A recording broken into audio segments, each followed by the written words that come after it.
If you were to lose the most precious thing in your life, how far would you go just to bring it back?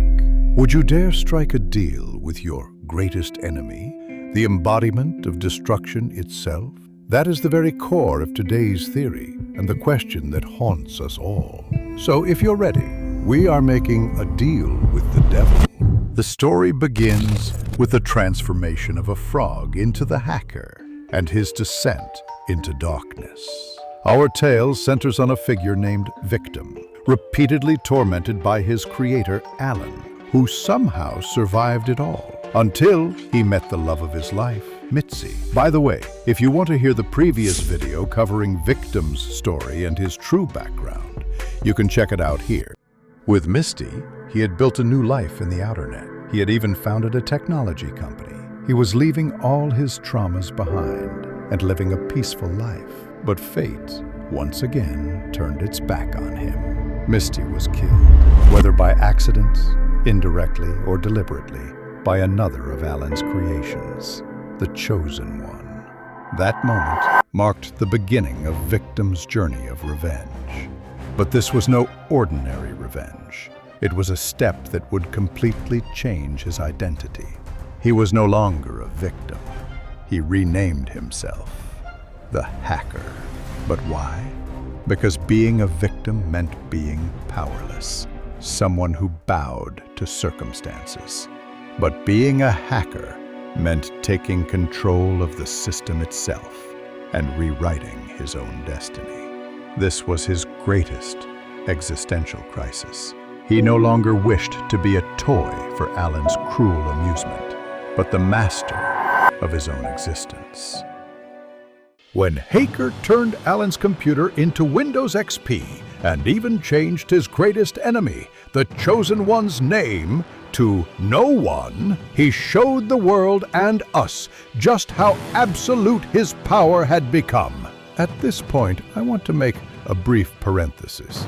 In sacred texts and mythology, names determine one's identity and destiny, just as Abram became Abraham and Jacob became Israel. A new name symbolizes the beginning of a new purpose. The Chosen One's name becoming Novan meant he was no longer chosen. His destiny and purpose had been stolen from him. This left him vulnerable, transformed into nothing more than an ordinary figure. And so the question remains, when a hero loses their powers, can they still remain a hero? The Chosen One's story asks us this very question. He can no longer rely solely on brute strength. To survive, he must find new ways, and perhaps even ally himself with seemingly weaker forces like the Color Gang. But this is where things get interesting.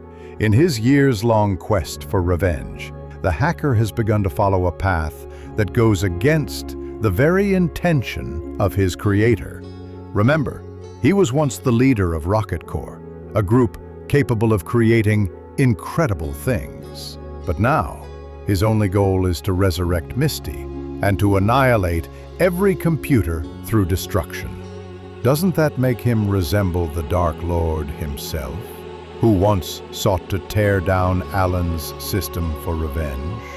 So tell me, do you think this transformation of the hacker is the result of his own existential contradiction, or merely the tragic mistake of a figure blinded by grief? I'm waiting to hear your thoughts and ideas in the comments. In my opinion, valuable viewers like you can enrich this video by sharing your own theories. And who knows, the most liked comment may even become the subject of the next video. So, as a return for my effort, you can like the video, subscribe to the channel, and most importantly, share your theories in the comments. I sincerely thank my channel members and wish abundance upon them. I am the Storyteller Grandpa. Welcome to my channel and to this video. Chapter 2. The Lord of Destruction has returned, and the pact with the devil begins. The previous episode ended with a shocking twist. The Dark Lord had come back. The Black Lord himself had returned. And yet, we had seen him shattered into pieces in the last battle. So how was this possible? According to the most popular fan theory, he never truly died. He was only gravely wounded. The remaining Virabots gathered him together again, using a strange force they called Vira energy.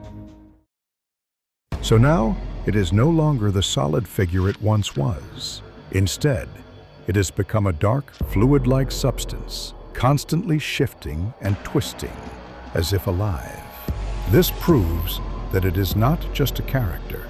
It is a living symbol of destruction and chaos itself. Because true destruction, at its core, is nothing but disorder.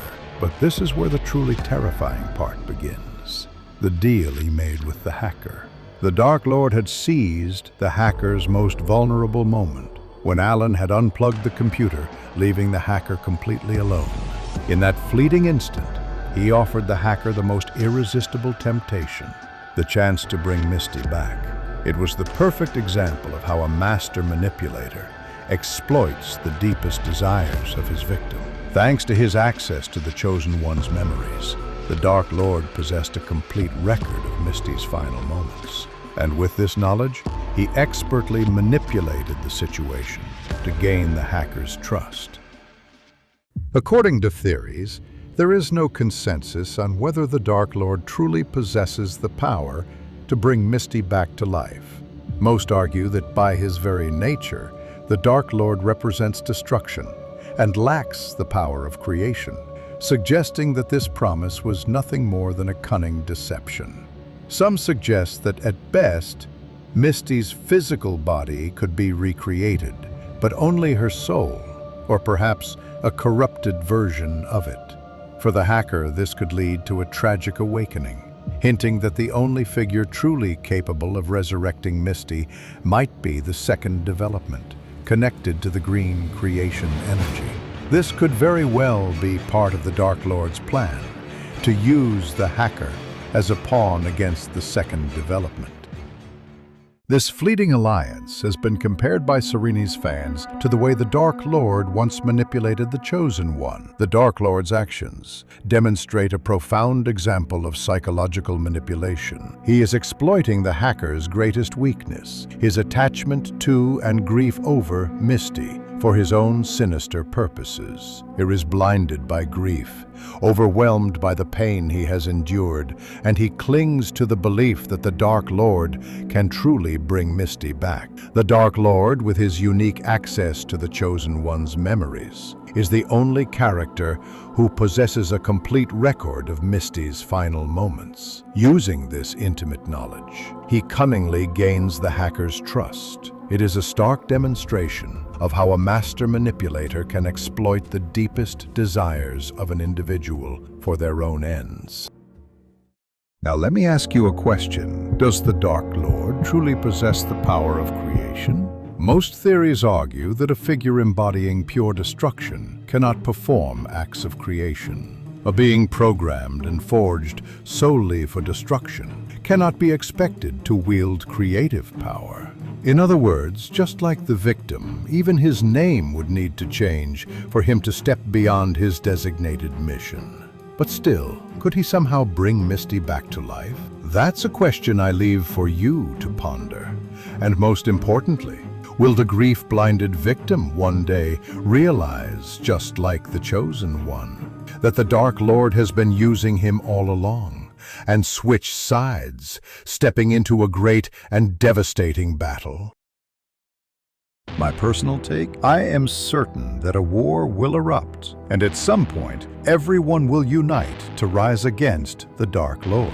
After all, the story somehow has to lead to this confrontation. But as for what the victim, the hacker, might do, I truly have no idea. His power, especially after making a pact with the Dark Lord, would increase tremendously. And considering what the Dark Lord could accomplish by using the hacker's strength, it seems as though the beginning of a great devastation might be looming, ready to unfold online and beyond. Returning to the topic, the loss of power and the fall of the hero. One of the most shocking events in the series is the fall of the Chosen One. With a single command, the hacker changed his name to No One, stripping him of all his superpowers. This is not merely a loss of power, it represents a profound existential crisis. As I mentioned in the first video, in sacred texts and mythology, names define both identity and destiny. Just as Abraham's name signified his purpose, or Jacob became Israel to mark a new beginning, a new name symbolizes the start of a new destiny. The Chosen One, being named Novan, indicated that he was no longer a chosen being, that his destiny and purpose had been taken from him. This left him vulnerable, almost reduced to an ordinary figure. But when a hero loses their powers, can they still truly be a hero? The Chosen One's story asks this very question. He can no longer rely solely on his brute strength. He needs allies, just like the Color Gang. The result is the beginning of an apocalypse and the end of philosophy.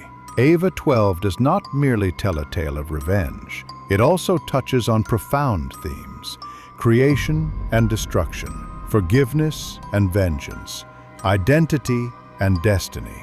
The Dark Lord's return shows that destruction can never be completely erased. It can only change form. The hacker's journey reveals the dangers of forgiveness, denial, and the choice of revenge. So, what lies ahead in the future? I believe that the hacker will eventually recognize the Dark Lord's deception and join forces with the Chosen One and the Color Gang, forming a powerful alliance. Because one way or another, the victim, known to us now as the hacker, will realize his mistake and understand that the only one truly capable of bringing Misty back is the second development. Another theory suggests that the Dark Lord's manipulation could push the hacker to inadvertently trigger the very beginning of a digital apocalypse. Yes, logically, when the Dark Lord's power of destruction combines with the hacker's incredible potential, it could sweep through the internet, unleashing massive devastation. Just think about what was done to Auturn, even when not at full strength. Imagine what could happen when paired with the hacker's full power. Now, consider this, and most importantly,